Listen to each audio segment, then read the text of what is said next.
नमस्कार प्रिय साथियों, मैं हूं आचार्य श्रीधर खांडल और आप देख रहे हैं नक्षत्रवेद.com का मासिक राशिफल कार्यक्रम। इस मासिक राशिफल कार्यक्रम में इस वीडियो में मैं बात करने जा रहा हूं कर्क राशि और कर्क लग्न के जातकों के लिए अप्रैल का महीना कैसे रहने वाला है, अप्रैल के महीने में क्या कुछ व्यवस्थाएं रहेंगी।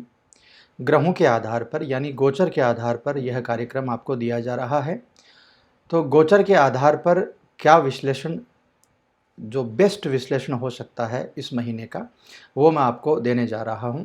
तो चलिए कार्यक्रम को प्रारंभ करते हैं। और कार्यक्रम को प्रारंभ करने से पहले आप सभी जातकों को नए वर्ष की, नव संवत्सर की अनेक अनेक शुभकामनाएं। तो चलिए कार्यक्रम को प्रारंभ करते हैं। कर्क राशि और कर्क लग्न के जातक यदि आप हैं तो अप्रैल के महीने में बहुत सारी अच्छी बातें आपके साथ में होने वाली हैं, बहुत सारी अच्छी चीज़ें आपके साथ में घटित होने वाली हैं, क्योंकि गोचर की परिस्थिति बहुत अच्छी इस महीने आपके लिए दिखाई दे रही है। दसम भाव के मालिक मंगल बृहस्पति के साथ अष्टम भाव में रहने वाले हैं। जो लोग विदेश में काम करते हैं या विदेशी कंपनियों में काम करते हैं, उन लोगों को ज़बरदस्त सफलता मिलने के चांसेस इस महीने बन जाएंगे। जिनकी नौकरी नहीं लग पाई है, उनके नौकरी के योग भी इस महीने बनते हुए दिखाई दे रहे हैं। विदेश जाकर के पढ़ाई करना है विद्यार्थियों को, हायर स्टडीज़ के लिए विदेश जाना है, विदेश के लिए वीज़ा अप्लाई करना है, यह समय बहुत अच्छा रहेगा, क्योंकि बृहस्पति पंचम भाव के स्वामी मंगल के साथ अष्टम भाव में रहेंगे। अष्टम भाव जो है वो समुद्र पार जो देश हैं उनमें जाने की व्यवस्था देता है, और बृहस्पति और मंगल जो हैं उनकी युति अष्टम भाव में होने से विदेश में जाकर पढ़ाई करने का मौका मिल सकता है। घर का माहौल बात करें, अच्छा रहेगा। पारिवारिक मामला सब बढ़िया रहेगा। द्वितीय भाव के स्वामी सूर्य भाग्य स्थान पर रहेंगे, तो घर परिवार में यदि कोई ऐसा माहौल बना हुआ है जिस माहौल की वजह से कोई तनातनी है, कोई प्रॉब्लम है, किसी भी प्रकार की कोई दिक्कत है, तो वो इस महीने आपकी ठीक हो जाएगी। नौकरी जो लोग कर रहे हैं, चाहे प्राइवेट नौकरी हो चाहे गवर्नमेंट जॉब हो, दोनों ही परिस्थितियों में प्रमोशन के चांसेस, यदि आपकी कुंडली में ऐसा चांस बनता है, तो इस महीने गोचर के ग्रहों का बहुत अच्छा प्रभाव आपकी कुंडली पर आएगा और नौकरी में प्रमोशन के चांसेस आपके लिए बन जाएंगे। विवाह भाव में, सप्तम भाव में शनि और मंगल की युति जीवन साथी के साथ में कुछ अव्यवस्थाएं भी बना सकती है। ये एक माइनस पॉइंट रहेगा इस महीने के लिए आपके लिए। शनि मंगल की युति सप्तम भाव में बहुत अच्छी नहीं मानी गई है, तो जीवन साथी के साथ में अलगाव की स्थिति बन सकती है।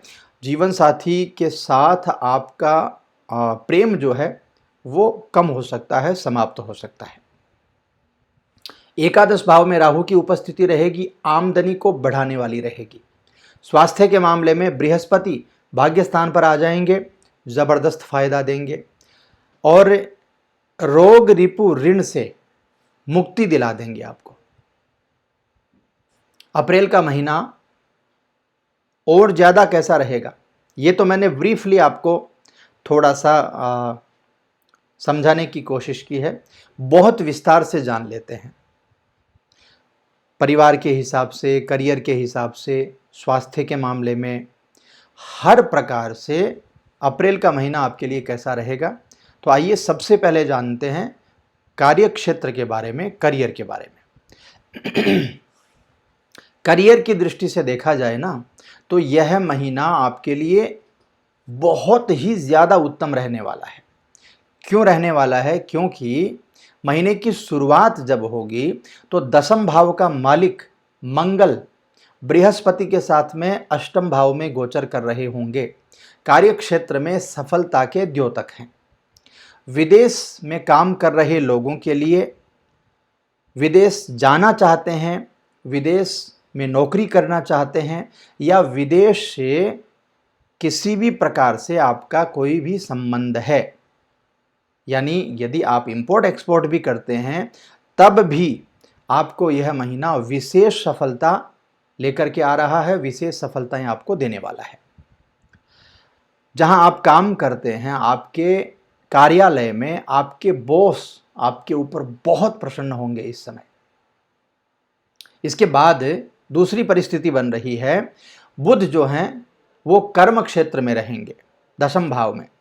महीने के पूर्वार्ध में, यानी महीने के जो पहले 15 दिन हैं उसमें यदि नौकरी की तलाश में हैं आप, और आपकी कुंडली में भी नौकरी मिलने के चांस बने हुए हैं, योग बना हुआ है, तो ऐसे में यह महीना आपके लिए ज़बरदस्त अच्छी नौकरी देने का सामर्थ्य रखता है। और जो लोग पहले से नौकरी कर रहे हैं उनको भी नई नौकरी का ऑफर मिल सकता है। नई जॉब की तलाश यदि आप कर रहे हैं तो आपको ऑफर लेटर मिल सकता है। महीने के उत्तरार्ध की बात करें तो सूर्य भी कर्म क्षेत्र में आ जाएंगे, दशम भाव में होंगे। उससे क्या होगा, बुध और सूर्य का जो संयोग है उससे बुधादित्य योग का निर्माण होगा, और ऐसे में आपकी नौकरी में आपका प्रमोशन होने के चांसेस बहुत ही ज़्यादा रहेंगे, बशर्ते आपकी कुंडली में प्रमोशन के चांसेस होने चाहिए। आपके कार्यालय में बहुत सारी नई जिम्मेदारियां मिलने के चांसेस रहेंगे। आपकी पदोन्नति हो सकती है, आपका इंक्रीमेंट हो सकता है, आपकी प्रशंसा हो सकती है, आप छाए रहेंगे अपने ऑफिस में। ये थी नौकरी वालों के लिए। अब कारोबार की यदि बात करें, जो लोग व्यापार करते हैं उनके लिए भी यह महीना बहुत सफलता लेकर के आया है। कारोबार के हर मामले में, हर फैसले में, हर निर्णय आपका अच्छा साबित होगा। कोई भी काम आप हाथ में लेंगे, चाहे वो अनजाने में ही फैसला क्यों न हुआ हो, आपने जिस काम को हाथ में ले लिया वो काम आपका सफल होकर के रहेगा। कारोबार में निवेश करने के लिए, इन्वेस्टमेंट करने के लिए भी आप ज़बरदस्त रूप से प्रेरित होंगे। आप इन्वेस्टमेंट करने के लिए तैयार रहेंगे और इसका आगे चल करके आपको फ़ायदा भी समझ में आएगा, यानी इसका लाभ जो है वो आगे चल करके बहुत ज़बरदस्त मिलेगा।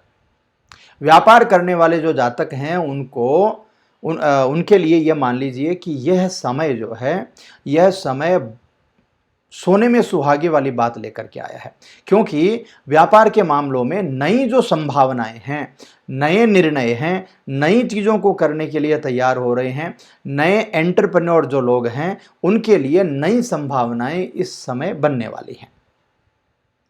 व्यापारिक क्षेत्र में आपको नए संपर्क मिलेंगे, नए लोग मिलेंगे, नए लोगों के द्वारा व्यापार मिलेगा, नए माध्यम बनेंगे, नई योजनाएं बनेंगी। बहुत अच्छी स्थिति का निर्माण कर्क राशि और कर्क लग्न के जातकों के लिए बन रहा है।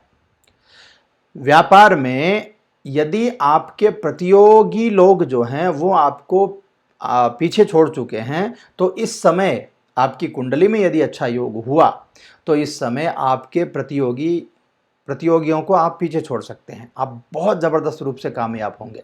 तो मेरा कहना आपसे यही है कि बहुत अच्छा अवसर आया है, इस अवसर का पूर्ण लाभ उठाइए, खुद पर भरोसा रखिए, सेल्फ कॉन्फिडेंस से काम करिए, अच्छे निर्णय करिए, अच्छा नतीजा ज़रूर मिलेगा।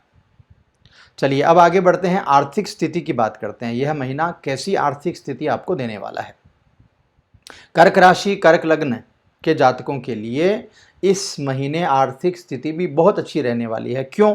क्योंकि आपके सेकंड हाउस के स्वामी सूर्य जो हैं वो महीने के पूर्वार्ध में नवम भाव में रहने वाले हैं।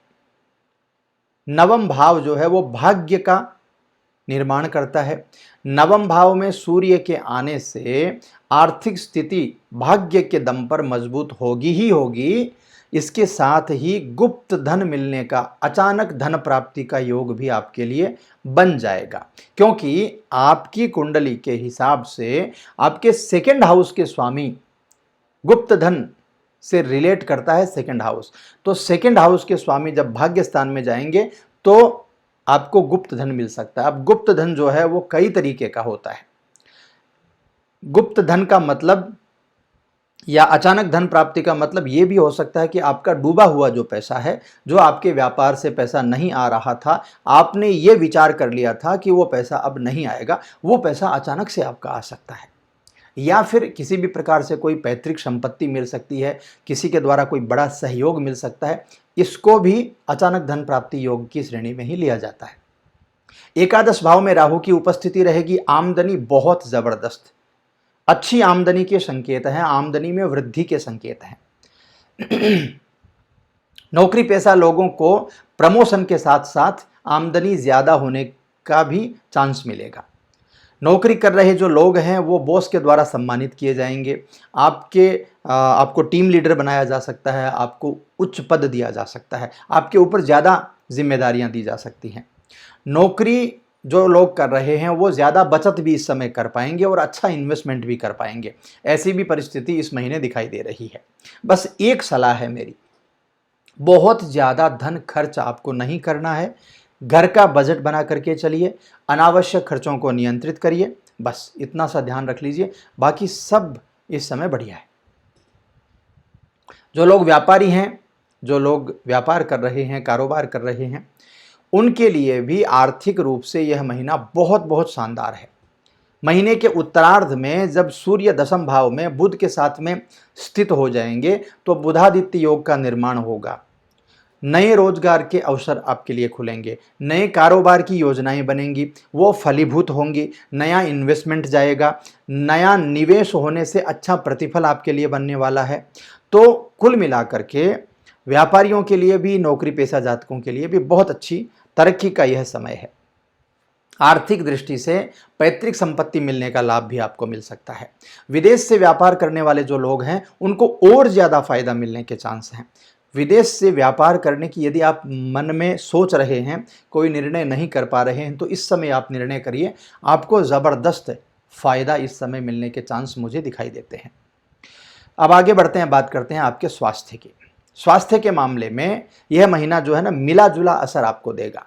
छठे भाव के स्वामी बृहस्पति महीने के पूर्वार्ध में अष्टम भाव में शुक्र और मंगल के साथ में युति कर रहे होंगे, तो इसकी वजह से पहले से चल रही जो बीमारियां हैं उनमें कुछ राहत मिलेगी आपको, खास करके पेट से संबंधित बीमारियां जो है ना उनसे आपको छुटकारा मिल जाएगा। कोई गुप्त रोग से परेशान है तो उससे आपको निजात मिल जाएगी, आपको छुटकारा मिल जाएगा। जीवन साथी के स्वास्थ्य में किसी भी प्रकार की कोई दिक्कत चल रही है तो उसमें आपको परिवर्तन दिखाई देगा, वो ठीक हो जाएंगी। और परिवार के किसी बड़े बुजुर्ग के स्वास्थ्य में कोई थोड़ी बहुत परेशानी चल रही है तो वो भी ठीक होने का चांस रहेगा। महीने के उत्तरार्ध में बृहस्पति भाग्य स्थान में रहेंगे तो और भी ज़्यादा फायदा देंगे, बड़े बड़े रोग से बाहर निकलने की व्यवस्था बनाएंगे। जिनको जॉइंट पेन है, जिनको आर्थराइटिस है, जिनको शुगर है, जिनको स्किन प्रॉब्लम्स हैं, जिनको बाल झड़ने की प्रॉब्लम है, वो भी चीज़ें कुछ कुछ ठीक होंगी आपकी। तो कुल मिलाकर के कहें तो स्वास्थ्य का मामला भी बहुत बहुत सही इस समय बना हुआ रहेगा। अब बात करते हैं प्रेम जीवन और वैवाहिक जीवन की। प्रेम संबंधी मामले की बात करें तो मिला जुला असर इस समय देखने को मिलेगा, क्योंकि पंचम भाव के स्वामी जो है मंगल, वो अष्टम भाव में रहेंगे तो चुनौतियां बढ़ा देंगे। लव लाइफ में कुछ कठिनाइयां आएंगी, छोटी छोटी बातों पर मतभेद होगा, अविश्वास बढ़ेगा, प्रेमी और प्रेमिका के बीच में अविश्वास बढ़ेगा, गलतफहमियां विश्वास का स्थान ले लेंगी। जहां पहले बहुत ज़्यादा विश्वास था वहां अब गलतफहमियां दिखने लगेंगी।